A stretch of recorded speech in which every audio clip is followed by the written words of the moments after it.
America's comic book champions, swinging into action, grabbing our attention, luring new readers. Bob Brown takes you behind the scenes with those marvelous Marvel heroes when 2020 continues.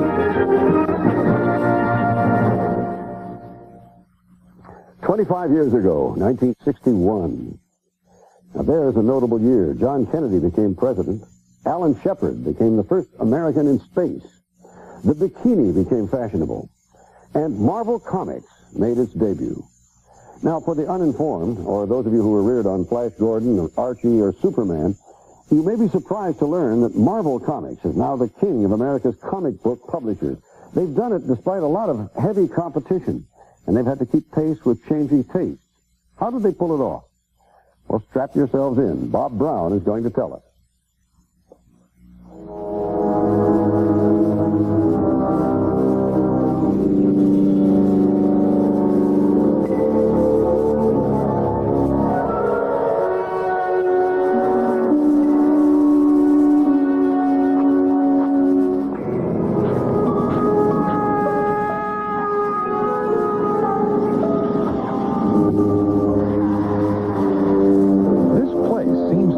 Somewhere in between the real world and those other worlds of superheroes and monstrous villains that spring from here. And it has achieved a legendary reputation for continuing to succeed in an industry whose best years occurred long ago. This is one of the creative centers, the New York City bullpen of the country's largest publisher of comic books, Marvel Comics. And this is Jim Shooter, who began writing for comic books when he was 13 years old and is now Marvel's editor-in-chief. Okay, we're going to be done today? Yeah. Good. Within the next hour. This thing is coming down to the wire. Comics started out as a schlock medium. Most of the guys who worked in comic books at the beginning changed their names so that they wouldn't become associated with comics. We have become legitimate as a medium. And most of the people who are here today in the industry came here because during the 60s, as comics came into their own, they got excited by it, and they've grown up wanting to be in comics. You read the Marvel Age? Yeah, so where they 3 people die, well, issue 210. With $100 million in annual sales, between 7 and 8 million issues each month, Marvel now accounts for more than half the comic book market. But for the industry in general, total sales are only 15 to 20% of what they were in the best years, the 1940s, when Americans bought nearly 1 billion copies in a year. One source of Marvel's strength and continued growth has been its diversification.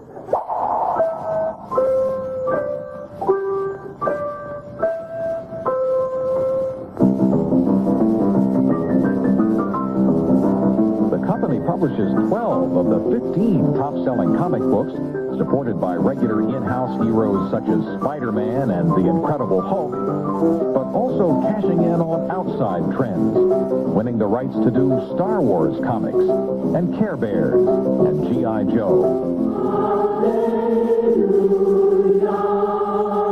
Publishing biographies of the Pope and Nobel Peace Prize winner Mother Teresa, doing issue-oriented material on drug abuse or child abuse, donating proceeds from their best-selling comic, The X-Men, to African famine relief.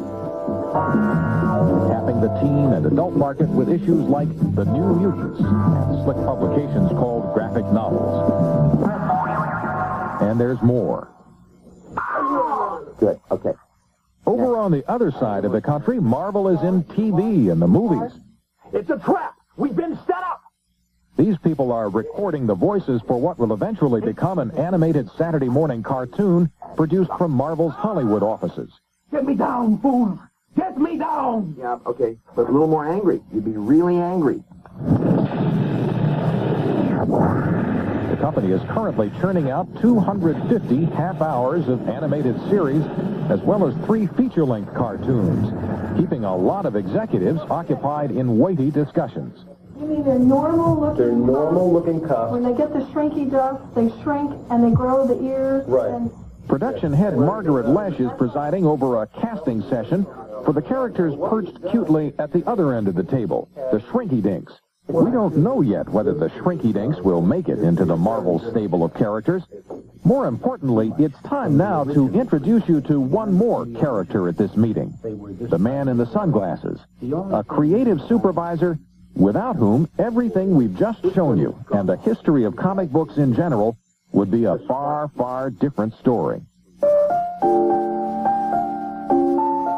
His name is Stan Lee, and before he helped revolutionize the comic book industry 25 years ago, he had labored for 20 years before that as a writer and editor at Timely Comics, the predecessor of Marvel. These are the types of comics Stan Lee was writing in those early years, from romances to westerns, keeping teams of artists busy drawing the books at the prodigious rate of 2 per week. Was there ever a time early in your career then when you'd go to a cocktail party and somebody would ask you, well, what do you do? And you'd have to say, oh, I write comic books, or... Yes, you did it? Really? Yes, very often in the early days, before Marvel, I'd be at a party with my wife and somebody would come over, and just as you say, what do you do? And I'd get a little bit nervous and I'd say, well, I'm a writer. And they'd say, oh, really? What do you write? Well, I still had a couple of options. I'd say, I write magazine stories. And I'd start to walk away, but what magazines? Well, I still had a chance, and I would say, well, children's magazines. Which ones? At some point, I was pinned down, and it had to be comic books. And then, oh, I see, and they drift away. To make things worse, the General Motors of the comic industry at that time was a rival company, DC Comics, which had a corner on the superhero market with Superman and Batman. Then, in 1960, Stan Lee was asked to create a superhero team for his company, which would publish the story as the first Marvel comic. His idea of what superheroes should be, embodied in a group called the Fantastic Four, would redefine the form. Before the Marvel superheroes, the superheroes you read about really never had to worry about making a living. Women always were in love with them. They didn't have to worry about getting dates. They were always pushing the girls away. They didn't have to worry about acne or dandruff or fallen arches or anything like that. So in the Fantastic Four, 2 of the main characters constantly bickered at each other. And Stan Lee went on to create Spider-Man, a superhero who was also worried about how to get a high-paying job. Now, if you can do the same thing in front of the lights and cameras, you'll have it made. The Incredible Hulk, a kind of Dr. Jekyll and Mr. Hyde hero. The Silver Surfer, who frequently agonized uncertainly over the state of humankind. And others like Thor, God of Thunder, and Doctor Strange. Arthur Berger, who teaches a course in pop culture at San Francisco State University, says that Marvel roster of heroes added a new dimension to the problems of how to cope if you have superpowers. When Stan Lee started writing, we started getting neurotic characters, we started getting characters who were ambivalent about certain things, characters who had psychological problems. We started getting social problems being put into the comic strips and so forth. So you got a much more interesting and well-developed type of characterization. I think that's a big innovation that he made. But how did that approach stack up against the tried-and-true DC comic heroes like Superman and Batman? Well, this team of reviewers gives Marvel the thumbs up. Marvel is more like realistic. DC sort of, you know, they have invincible superheroes who never die, they're always there, and they had like one death, where Marvel sort of shocks the world, where people die and everything, like they have all, it's more like real. It's more believable. The emotions of the characters, like you can better. And like care about them. DC is kind of like cliche. The villains, they all have their cape and everything. This is like a job for Superman. And cliche. And if you look at Stan Lee's work, for example, or many other works, you find that there's some pretty interesting stuff going on in terms of ethics, morality, sense of obligation to society, that kind of stuff. Here's an example of what it's all about from the very first Spider-Man story, retold in this television cartoon. The first time we meet Spider-Man, whose civilian identity is Peter Parker, he's more interested in showing off his superpowers on national television than he is in fighting crime. My first stop will be the nearest TV studio. I've just got to be the answer to Ed Sullivan's prayers. There was a situation in which the Spider-Man could have prevented a criminal from escaping from the police.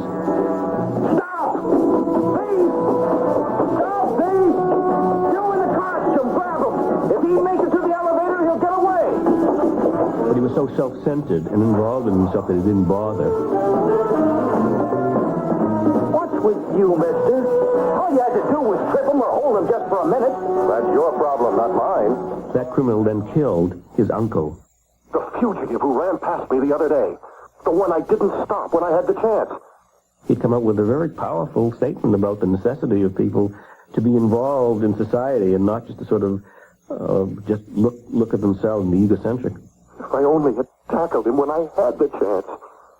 But I didn't, so he escaped, and now Uncle Ben is dead, and in a sense it's really I who killed him. Because I didn't realize in time that with great power there must also always be great responsibility.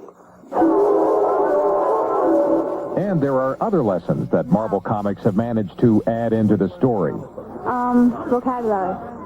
I find it has more vocabulary in comics than other books. If we wanted to say somebody was misanthropic, or if a situation was cataclysmic, or whatever the word was, we'd use it. And if a kid had to go to a dictionary and look it up, that's not the worst thing in the world that could happen. I love the sound of certain phrases and words, and I would make up things like, by the hoary hosts of Hoggoth, let it be, and things of that sort.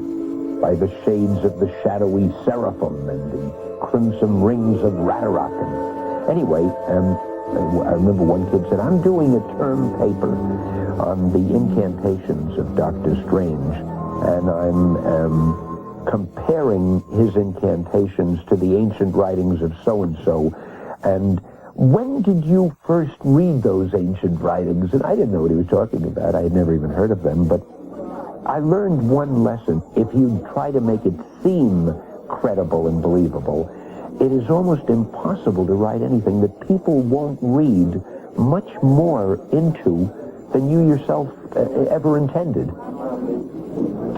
Thank you. Okay, my pleasure. Stan Lee has certainly become one thing he never intended to be, a folk hero to comic book fans everywhere. And his influence has spread even to rival DC Comics, which has announced it is changing Superman's character somewhat to make him more contemporary, more human.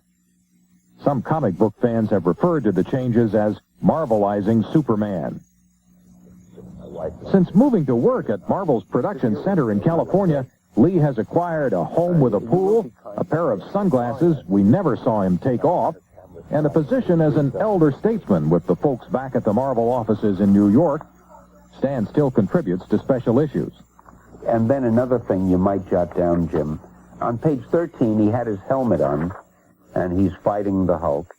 And then on page 14, he's fighting the Hulk without his helmet, but we didn't see the helmet being knocked off. It might be a good idea. He can also acknowledge, in the midst of this success, that for his entire professional life, he has used a ploy that many of his superheroes used, hiding behind another identity. My name was originally Stanley Martin Lieber, which had a ring to it, and it sounded like a real name. When I was doing comics, I wanted to save my real name for that great American novel, which I haven't written yet, and I just took my first name and cut it in half, and I figured that sounds good for a comic book writer, Stan Lee. It's a silly name, it's like Martin or Irving, but I'm stuck with it. I'm glad my name is an Engelbert Humperdinck. They have come a long way, Bob, since the days of a brick bouncing off somebody's head and the word bonk written out in the... they tried to be comical originally. There weren't adventure strips originally. No, the first comic books were based on the comic strips that were syndicated in the newspapers. They were essentially reprints of those strips that were handed out as premiums or giveaways. They became so popular that they realized they could sell them, And after they ran out of syndicated characters to meet the demand, then they began inventing their own characters for the comic books, and that's how Superman and Batman and all the rest came about. Fascinating. Thank you, Bob. Well, 2020 will continue in a moment.